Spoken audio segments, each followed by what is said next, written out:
The most mysterious, magical things in life are almost always the simple things we take for granted. Let's talk about it.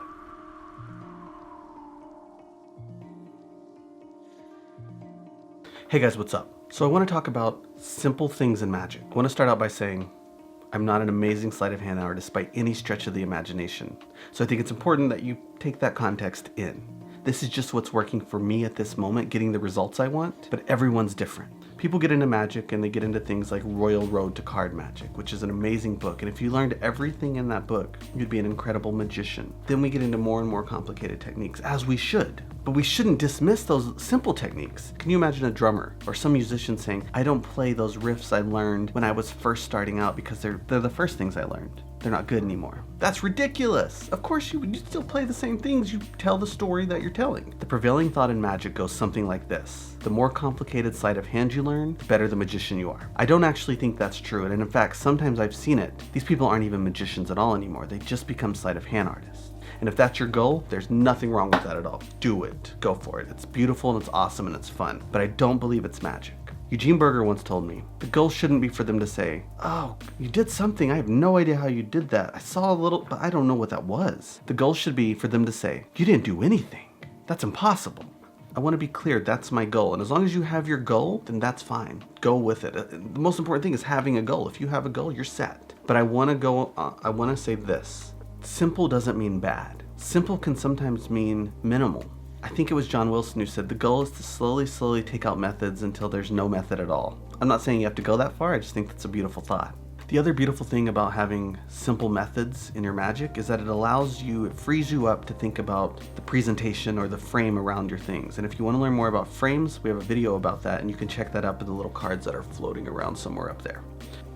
So mainly I want to say that if you're feeling like you're not as much of a magician because you don't know as much sleight of hand, I couldn't disagree more. You are a magician if you're doing beautiful magic. You can progress in the sleight of hand part as you go. You just have to go out there and do it.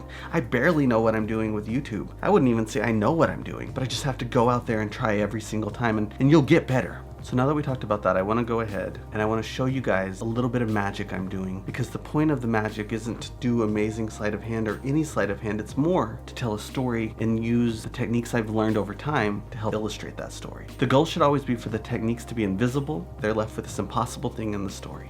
So with that being said, let's check those out now. So I'm a magician for sure. That's all I am. But so one of the great things about being a magician is you get to meet a lot of really interesting people, like Katie, Caitlin, and Davisha. Yep. Awesome. So I met this guy. He's actually a lawyer, but he's also a magician and like a philosopher. He's an extremely interesting guy. And he told me that he believes the most common everyday things are actually the most mysterious things. I think that's kind of beautiful. I think it's kind of dope, right? Mm-hmm. Yeah. So like, for instance, just a card and a coin and just a pin, right? These are just common everyday things, but they're also like really mysterious, right? So like a card has been used to like divine the future, and it's been used to like win money and lose fortunes, and like money has been used for like beautiful philanthropic things, and it's also been used for like horrible, terrible things.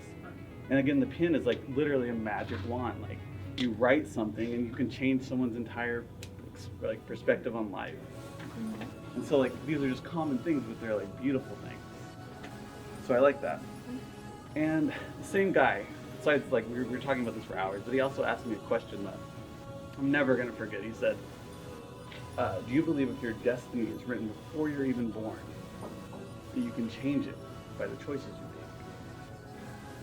So I want to try something. So I have something written in my wallet. I'm going to leave it there for now. I think it's written about one of your destinies.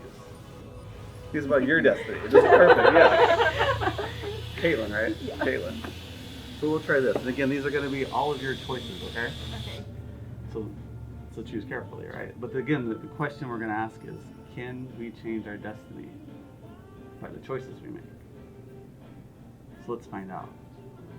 So I just pick one of those? Well, so what we're going to do is I want you to pick up any two of them. You just pick them up and hold them, any two. Okay. Are you sure? Yes. All right, I'm going to get rid of this. Perfect. Put it away. You're going to the next phase of choice is just this. You're gonna give me one, and that's all. Okay. And again, it's up to you. Are you sure? Really? That's okay. That's great. So look, I want to give you this, and I want you to just take it out. Okay. Look, take it out. Yeah. Just hold it in. You made all of these choices yourself. Okay.